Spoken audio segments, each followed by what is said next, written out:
привіт! Коли ми чуємо слово Єгипет, уява одразу малює піраміди, верблюдів та нескінченні буфети в готелях All Inclusive. Але сьогодні ми забудемо про туристичні резервації. Ми зануримося у справжнє серце цієї країни, її гастрономію. Сьогодні нас чекає грандіозна битва двох світів. З одного боку, хаотична, пряна, шалено дешева вулична їжа Каїра, яка годує 20 мільйонів людей щодня. З іншого – елітні ресторани та сучасні гастрохоли, де стародавні рецепти фараонів перетворюються на кулінарне мистецтво за десятки доларів. Ми дізнаємося, чому єгипетський фалафель має яскраво зелений колір, за яку страву можуть дати зірку Мішлен, та які криваві кримінальні історії приховують найсмачніші місцеві десерти. Готуйте свої шлунки, це буде дуже смачно. Почнемо з абсолютного короля єгипетських вулиць. Уявіть собі наш український борщ, страву, яку їдять усі, від студентів до президентів. В Єгипті таким кулінарним еквалайзером є кошарі. Це настільки крута страва, що у 2025 році ЮНЕСКО визнало її світовим культурним скарбом. Але найцікавіше те, що це національна гордість, це мікс з усього світу. Рис прийшов з Азії, помідори з Америки, макарони з Італії. Кажуть, основу рецепту привезли британські солдати з Індії понад 100 років тому. Єгиптяни додали туди сочевицю, нут, залили це неймовірним томатним соусом, з часниковим оцтом дака і засипали горою хрусткої смаженої цибулі і найголовніше, тут немає ні грама м'яса. Я коли був в Каїрі, заходив до легендарного закладу Абу Тарек. Його історія – це справжня єгипетська мрія. У 1950 році 13-річний хлопчик Юсеф після смерті батька почав продавати кошарі з маленького дерев'яного візка, ховаючись від поліції. Сьогодні цей хлопчик володіє 5-поверховим палацом кошарі. Тут встановили рекорд Гіннеса за найбільшу порцію вагою у 8 тонн. Якщо будете в Каїрі, заходьте сюди. І за сусіднім столиком ви побачите звичайних робітників, багатіїв з престижних районів і навіть іноземних послів. Величезна порція коштує трохи більше $1. І це неймовірно ситно. Ранок у Каїрі пахне бобами. Якщо ви любите фалафель, забудьте все, що ви знали про нього. У Леванті його роблять з нуту, але єгиптяни винайшли таамею. Вони використовують сушені кінські боби, фава бінс, і додають стільки свіжої зелені, кропу та кінзи, що всередині таамея виходить яскраво зеленою та неймовірно пухнастою. Разом із фулом, повільно завареними бобами з часником та лимоном, це ідеальний сніданок єгиптянина. Але якщо ви м'ясоїд, вулиці мають що запропонувати. Знайомтеся, хававші. Уявіть собі наш чебурек чи соковитий м'ясний біляш, але запечений у традиційному єгипетському хлібі баладі. Рублена яловичина, багато часнику, цибулі та гострого перцю.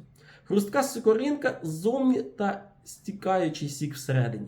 А якщо ви зголодніли пізно ввечері, робіть як місцеві. Шукайте вуличні візки району Імбаба або в Олександрії, де прямо при вас на вогні смажать печінку з неймовірною кількістю лайму та часнику. Це просто вибух рецепторів. Запивати цю гостру їжу теж треба вміти. Єгипетська культура напоїв – це окремий вид мистецтва. Відмовитись від частування тут майже образа.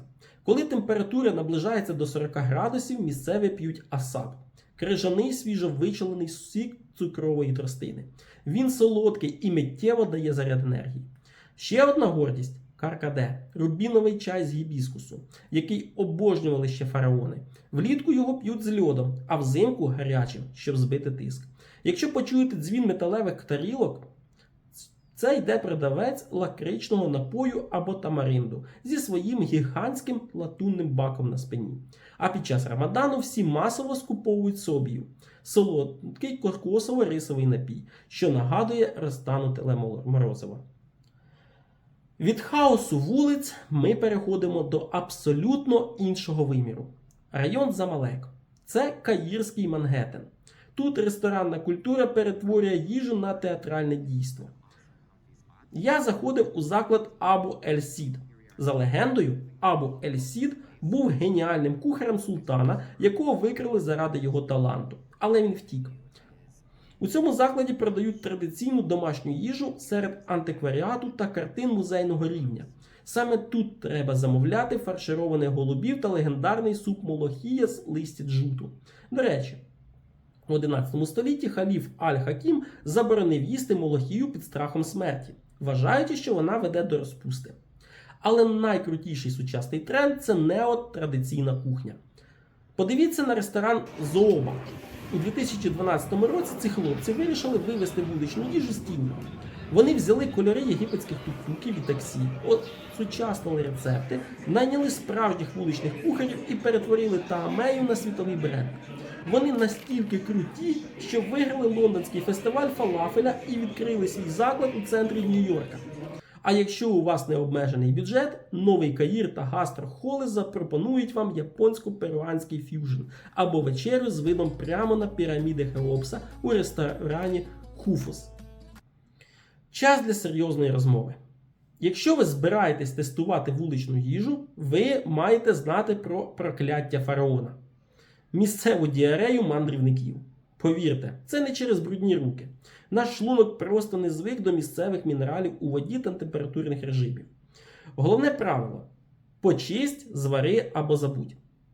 Ніколи не пийте воду з-під крана. Навіть зуби чистять водою з пляшки.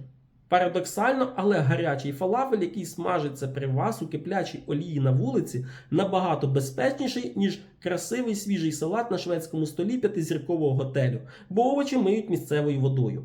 Якщо ж вас спіткало прокляття, забудьте про європейський імодіум, він лише нашкодить. Місцеві аптеки мають препарат антинал та солі для регідратації. Вони ставлять на ноги за один день, перевірено на собі. А тепер, коли ми в безпеці, час для десерту з кримінальним минулим. Знайомтеся, Алі – найсмачніший єгипетський хлібний пудинг з молоком, горіхами та кокосом. Його назва перекладається як «Мати Алі». Історія така. У 13 столітті розгорнулася жорстка гра за престол.